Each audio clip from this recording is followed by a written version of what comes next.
Hello friends, இன்றைக்கி இட்லி பொடி பண்ணலான்ட்டு இருக்கேன். இட்லி பொடி இல்லை, அதனால் இட்லி பொடி பண்ணலான்ட்டு பிள்ளைகளுக்காக குறைஞ்ச காரம் குறைச்சி பண்ணலான்ட்டு இருக்கேன். இது துவரம்பருப்பு ப்ரோட்டீன் தேவைப்படுன்றதுனால பல்சஸ் உளுந்தம்பருப்பு, துவரம்பருப்பு, இது எள்ளு எடுத்து வச்சேன். இப்போ இது உப்பு, பூண்டு, வத்தல், அது தேவையான பொருட்கள். இப்போ வத்தல் வறுத்துக்கணும்.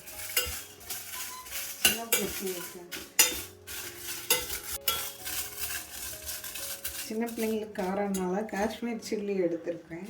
காரம் கம்மியாக இருக்கும், அதனால தான் காஷ்மீர் சில்லி எடுத்துருக்கேன். வத்தல் இந்த ஸ்டேஜ் வறுத்தா போதும். லைட்டாக அந்த கலர் மாறாமல் இருக்கும், இந்த மாதிரி வறுத்தா போதும்.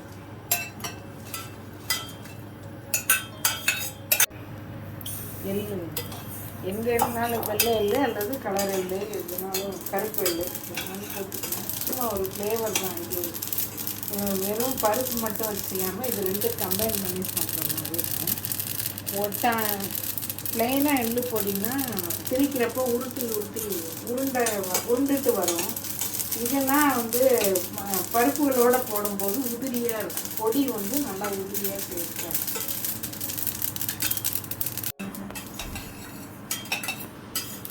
எள்ளில் இந்த மாதிரி சின்ன சின்ன கற்கள், மண் இதெல்லாம் இருக்கும். அதனால் கழுவி காய வச்சு, வெயிலில் காய வச்சு எடுத்து வச்சுக்கிட்டோம்னா சின்ன பிள்ளைகளுக்கு மணல் இல்லாமல் இது பண்ணி கொடுக்கணும். அப்படி இல்லாட்டி இப்போ சம்மங்கி எள்ளுன்னு கிடைக்குது. அந்த எள்ளு நல்லா கொஞ்சம் கிளியராக இருக்குது, சுத்தமாக.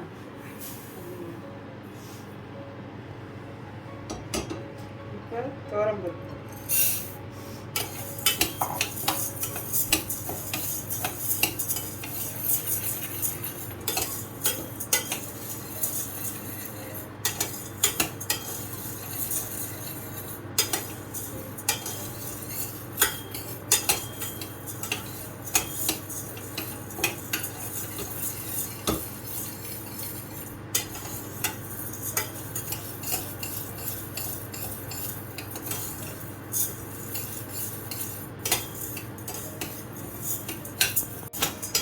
விஞ்ஞானத்துக்காக தான்ப்பா சொல்கிறேன். இதில் கைவிடாமல் நம்ம கிளறிட்டே இருந்தோம்னா தான் அந்த பருப்பு ஈவனாக ஒரு இடத்துல கருகாமல், ஒரு இடத்துல இதாகாமல் ஈவனாக ஸ்ப்ரெட் ஆகும். அதனால் இதில் கடலைப்பருப்பு சேர்த்துக்கலாம். பட் கடலைப்பருப்பை விட துவரம்பருப்புக்கு நல்ல ப்ரோட்டீன் இருக்குது. அதிகம் சின்ன பிள்ளைகளுக்கும் கொடுக்கணும். அதுக்காக இந்த மாதிரி கோல்டன் கலர் வரும். ரொம்ப கைவிடாமல் வறுத்துட்டே இருக்கணும், இல்லாட்டினா கசப்பு டேஸ்ட்டு வந்துடும். அதுக்காக தான் எள்ளும் அப்படி தான் படப்படான்னு தெரிக்கிறப்ப அப்போயே எடுத்துடணும். ஃபுல் சவுண்டு அடங்குற வரையும் வச்சுருந்தோன்னா அந்த ஒரு டேஸ்ட் மாறி பிடிச்ச டேஸ்ட் வரும். இந்த மாதிரி கோல்டன் கலராக இருக்கும். துவரம்பருப்பு உளுந்தம்பருப்போட கொஞ்சம் டைம் எடுத்துக்கும்.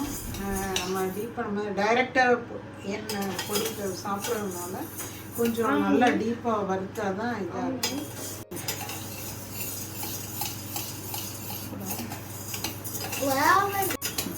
இந்த மாதிரி பொன்னிறமாக வரணும்.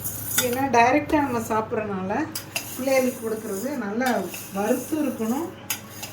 கறி விடாமல் இப்படி பார்த்து எடுத்துக்கணும். இதுதான் இதனுடைய அடுத்து உளுந்தம்பருப்பு.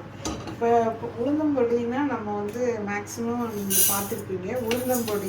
உளுந்து மட்டும் வச்சு செய்கிறத பார்த்துருப்போம். இது டிஃப்ரெண்ட்டாக பிள்ளைகளுக்கு அடிஷ்னல் ப்ரோட்டீன் கிடைக்கணுன்றதுனால நான் இது கருவேப்பிலை, நம்ம ஊரில் இருந்தால் கருவேப்பிலை இதெல்லாம் போட்டுக்கலாம். பட் இங்கே அதுதான் கிடைக்கிறது ரொம்ப ரேர். அதனால இதை மட்டும் இருக்கிறது. இது உளுந்து நம்ம முறுக்குக்குன்னா லேசாக வாசனை வர வரையும் வறுத்தா போதும். இது நம்ம டைரெக்டாக சாப்பிட்றதுனால, பிள்ளைகளுக்கு கொடுக்கறதுனால நல்லா டீப்பாக, ஆனால் கைவிடாமல் கிளறணும். ஒரு இடத்துல கருப்பு, ஒரு இடத்துல இதாகிடுச்சுன்னா அது சாப்பிட்றப்போ கசப்பு டேஸ்ட் வரும். அதனால் கைவிடாமல் கழுவி இந்த மாதிரி கோல்டன் கலர் வர்றப்ப தான் நமக்கு நல்லா இருக்கும்.